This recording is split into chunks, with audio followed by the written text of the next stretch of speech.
I've been saying for a long time now that the Democrat Party is increasingly anti-Semitic.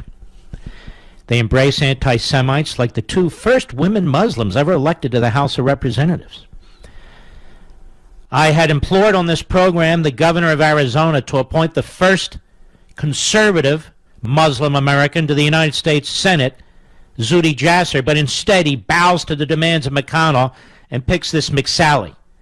Good job, Ducey. Anyway, Tom Perez is a left-wing hack, and he was on Fox News yesterday being interviewed by a real journalist, Bret Baier.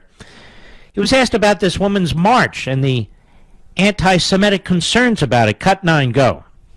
You recently pulled the DNC out of a women's march. Was it because of concerns about anti-Semitism?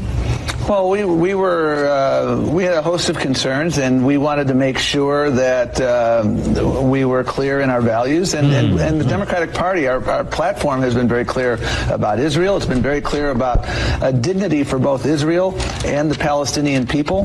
Hey, pal, he asked you about anti-Semitism. Why are you rambling on like a moron? He didn't ask you about the Palestinians. He asked you about anti-Semitism and the Women's March. Isn't it amazing, folks? Can't denounce it. And he won't denounce it. Go ahead. Solution is the way to go, a two-state solution negotiated directly by the party. Anti-Semitism, pal. You didn't answer the question. Go ahead. Is what we have to do. And frankly, I think this administration, through their wedge actions, their divide and conquer actions, has made this administration has been the best friend Israel's ever had out of the White House. You jerk. Unlike Obama, how the hell can you be pro-Israel and pro these fools? I really want to know. No, I don't. Meanwhile, Representative Ilhan Omar, one of the first of the two women Muslims ever elected to the House. She's on Yahoo News yesterday. Why? Because she's a Yahoo. And she compares Israel to Iran. Listen to this one. Cut 10, go. How can America work productively towards a just and lasting peace between Israelis and Palestinians, in your opinion? By having an equal approach to dealing with both. Most of the things that have always been aggravating to me is that we have had a policy that makes one superior to the other.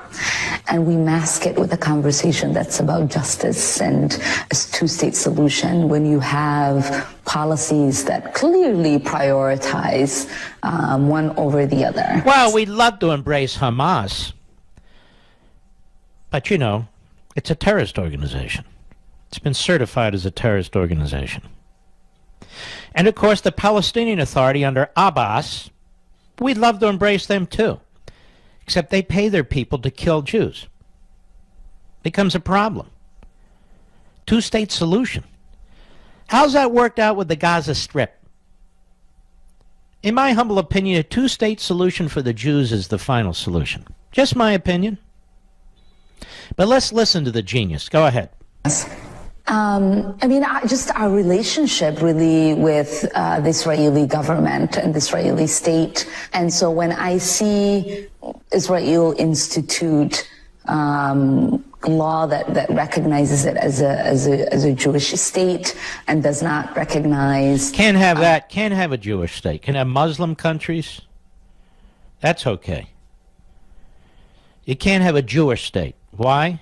Well, but the Jews, they can't have their own state, you know. But it is a Jewish state. It was founded as a Jewish state. Well, we can't have that. And by the way, the Arabs and Muslims and Jerusalem have more rights than they have, let's say, in the Gaza Strip under Hamas or under Abbas.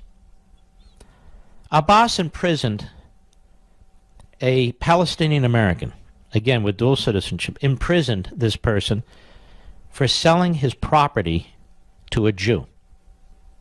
Remember that case I told you about? Go ahead. Religions that are living in it, and we still uphold it as a democracy in the Middle East. I almost chuckle because I know that if we see that in any other society. As she rambles on, with her anti-Semitism. So in other words, Israel is not a democracy. And we need to, however, look at Hamas and the Palestinian Authority on equal levels with Israel. Now, they're democracies, ladies and gentlemen. They're swell. This is poison, absolute poison. And the fact that Perez, the head of the Democrat Party, wouldn't condemn her or condemn the march or any of that is quite telling. Go ahead. We would criticize it. We would call it out. We do that to Iran. We do that to any other place that sort of upholds its religion. And I see that now happening with Saudi Arabia. And so I am aggravated, truly, in those contradictions. She sees what happening with Saudi Arabia. Well, I want to thank the people of Minneapolis, St. Paul, for sending that genius to Congress. Almost like the folks in Deerfield, Michigan. You sent your genius too. Now, the Democrat Party has this poison growing within its ranks. And it's not just with these two women. It's with Keith Ellison, Keith X. It's with Bernie Sanders, quite frankly, and it's with others. And you'll see as immigration continues with more and more people coming from this part of the world, that is the Middle East, and with the Democrat Party moving further and further left, you'll see the joining of political forces between the hard left, which quite frankly has always been anti-Semitic, and some of these immigrants. You're going to see this. And frankly, it's the Republican Party that stands up against this.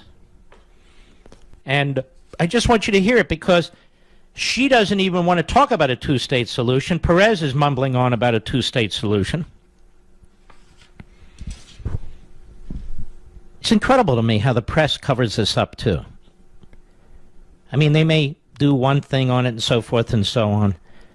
But Steve King, boy, you'll hear that endlessly. Endlessly, endlessly, endlessly, endlessly. Okay. But you have multiples of that in the Democrat Party. In fact, if you look at MSLSD, and I know most of you don't, they have Al Sharpton.